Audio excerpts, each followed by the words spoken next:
Hello family, કેમ છો મિત્રો? બધા મજામાં થઈશું. સ્વાગત છે તમારું મારો દેશી વ્લોગ લાઈફસ્ટાઈલમાં. તો ફાઇનલી મિત્રો, આજે સવારમાં આપણે વિરાજભાઈને એના મમ્મી કંઈક કામ કરે છે એ હું તમને બતાવું.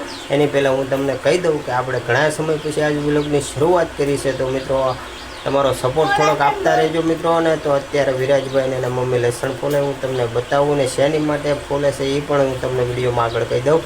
તો મિત્રો, અત્યારે જો અમારા વિરાજભાઈ, શું કરો છો વિરાજભાઈ? લસણ ફોલે છે અમારા વિરાજભાઈ. જો એટલું લસણ ફોલ નાખ્યું. આ બધું ત્યાં જ ફોલ નાખ્યું? હે, કોણે ફોલ્યું એટલું બધું? હે, અહીંયા કે જો અમારા વિરાજભાઈ બધું લસણ ફોલી નાખ્યું છે. આ અમારે મમ્મી તો કાંઈ કામ જ નથી કરતા. ખબર કાંઈ કામ કરે છે નહીં.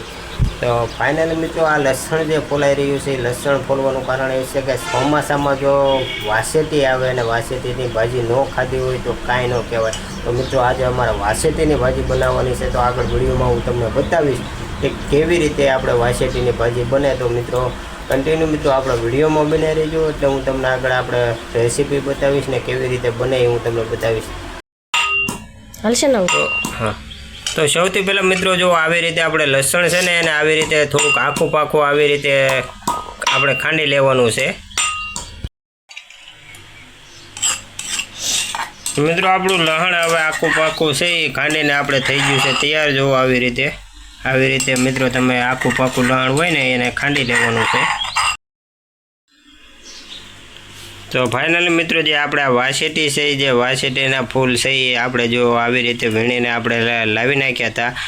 અને આ મિત્રો, જો આપણે તમારે વીણવાનો વિડીયો જોવો હોય તો આપણે ગયા સાલમાં જે એક વિડીયો બનાવેલો છે એ આપણે વાસેટી વીણવા ગયા હતા એનો વિડીયો બનાવેલો છે. તો એ મિત્રો વિડીયો ન જોયો હોય તો જોઈ આવજો કે કેવી રીતે વાસેટી વીણવાની હોય ને કેવી જગ્યાએ થાય. ડુંગરાળ વિસ્તાર હોય, વાડ વહેલા હોય, એ જગ્યા ઉપર આપણે વાસેટી થતી હોય છે. તો મિત્રો, એ જગ્યા ઉપર જઈ અને આપણે વાસેટી વીણી અને લાવવાની હોય છે. તો અત્યારે તો મિત્રો આપણે વાસેટીનો વિડીયો નથી નાખ્યો, તો ગઈ સાલમાં નાખ્યો છે. તો મિત્રો જોઈ આવજો. અને અત્યારે આપણે વાસેટી ખૂટવાનું કામકાજ ચાલુ કરી દીધું છે. અને જો મિત્રો, એને આવી રીતે હોય કે ને વાસેટી, એના ફૂરડાને આપણે જો આવી રીતે ખાલી ઉપર જે રઘુ હોય કે ને એ ખાલી તોડવાની છે. બાકી આમાં કોઈ વસ્તુ કરવાની નથી. જો આવી રીતે વાસેટીના ફૂલ હોય. અને તમારે આને શું કહે છે એ કોમેન્ટમાં કહી દેજો મિત્રો.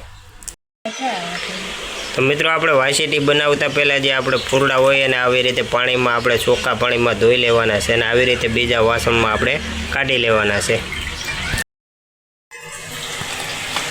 તો બધાની પહેલાં મિત્રો આપણે તેલ નાખી દીધું છે. તેલ આવી જાય એટલે આપણે એમાં જીરું નાખી દેવાનું છે.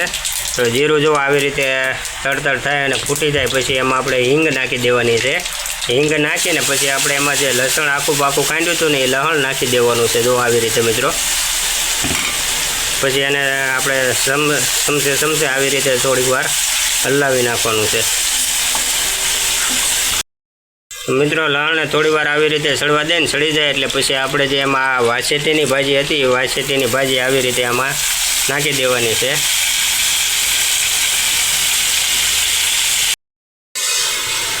તો મિત્રો, આપણે જે વાસેટી નાખી દીધી એને પછી જો આવી રીતે આપણે મિક્સ કરી દેવાની છે. જે આપણે લસણ ને નાખેલું છે ને એને આવી રીતે ધીમે ધીમે આપણે ચમચાથી આપણે આવી રીતે મિક્સ કરી દેવાની છે. એટલે એને થોડી વાર હવે આપણે ગળવા મૂકી દેવાની છે. એટલે એકદમ ગળીને આપણે તૈયાર થઈ જાય. અને મિત્રો, જો ગળવા માટે થોડી વાર આપણે પછી એને જે આપણે થાળી કે જે હોય એને આવી રીતે ઢાંકી દેવાનું છે ને એને ગળવા મૂકી દેવાનું છે. તો મિત્રો, આપણે થોડીક ભાજી ગળી જાય એટલે આપણે એમાં મીઠું નાખી દેવાનું છે. સ્વાદ અનુસાર આપણે જેમ આપણે જેટલી ભાજી હોય એટલું આપણે મીઠું નાખી દેવાનું છે. એમાં મીઠા નાખ્યા પછી આપણે હળદર નાખી દેવાની છે. થોડી મીઠું અને હળદર નાખીને પછી આપણે એને આવી રીતે મિક્સ કરી દેવાનું છે બધું.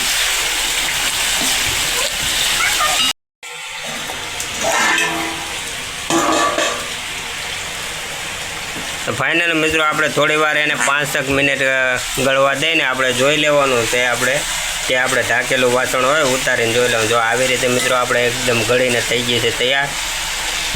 તો ફાઇનલી મિત્રો, આપણી વાસેટીની ભાજી ગળીને તૈયાર થઈ ગઈ છે ને એમાં મરચું બાકી હતું તો મરચું આવી રીતે એમાં એડ કરી દીધું છે. તો મિત્રો થોડુંક આમાં તીખું રાખો ને તો જ મજા આવશે, કારણ કે વાચેટીની ભાજીના ભૂરડા એકદમ આપણે મોળા હોય તો એની માટે થોડીક તીખી હોય કે નહીં એટલે મજા આવે.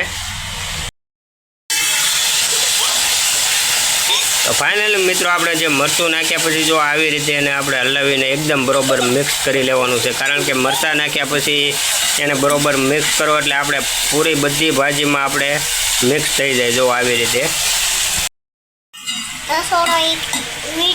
તો ફાઇનલી મિત્રો હવે આપણે વાછેટીની ભાજી એકદમ જો બનીને થઈ ગઈ છે, એકદમ ફર્સ્ટ ક્લાસ તૈયાર. તો હવે મિત્રો આને આપણે ઉતારી લેવાની છે.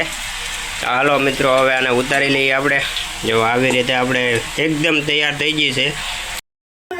તો ફાઇનલી મિત્રો આપણે વાછેટીની ભાજી બનીને તૈયાર થઈ ગઈ છે. તો અત્યારે આપણે બેસી ગયા છે હવે એને ખાવા માટે. તો ખાવા માટે આપણે જો પાણામાં લઈ લીધી છે વાછેટીની ભાજી અને છાશ આ બાજુ, અને આ બાજુ છે ભાખરી, અને આપણે આ બાજુ છે પાપડ અને ભૂંગળા. તો ફાઇનલી મિત્રો જે વાછેટીની ભાજી ખાવા માટે આપણે એમાં જો ગરમા ગરમ બાજરાના રોટલા હોય કા ભાખરી હોય તો એકદમ ખાવામાં ટેસ્ટ લાગે છે. તો ફાઇનલી મિત્રો ભાજી તૈયાર થઈ ગઈ છે ને હવે ખાઈ લઈએ. તો મિત્રો તમારે પણ ભાજી બનાવવી હોય અને ખાવી હોય તો બાજરાના રોટલા અને ભાખરીની સાથે ખાવી. તો આજ માટે જેટલું, ફરી પાછા મળીએ એક નવો વિલોગમાં. જય માતાજી, જય શ્રી કૃષ્ણ.